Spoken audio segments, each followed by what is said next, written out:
اخر حاجه شفتها فيه كان في توم اند جيري لما كانوا بيروحوا يدفعوا على بعض وبتاع. ده ايه ده؟ ده لبن؟ دي ازازه لبن صح؟ فاكرها دي؟ لا ده اخر حاجه شفتها فيه كان في توم اند جيري لما كانوا بيروحوا يدفعوا على بعض وبتاع والست تفضل تجري وراهم. لبن مبستر؟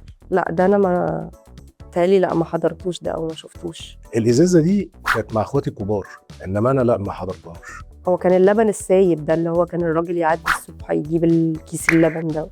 انا كان نفسي اعيش اشوفها والله، بس هي كانت انضف من الكاس البلاستيك ده اكيد. كان اخويا بيقول لي عليها حاجات، كان بيقعد يتريق على موضوع اللبن الكلام فارغ، بيقول لك دي القشطه كانت بتبقى قد كده عليها وبتاع. ممكن يكون شفتها بقى في مسلسل، في فيلم، في حاجه كده، لكن ان انا اتعاملت معاها لا.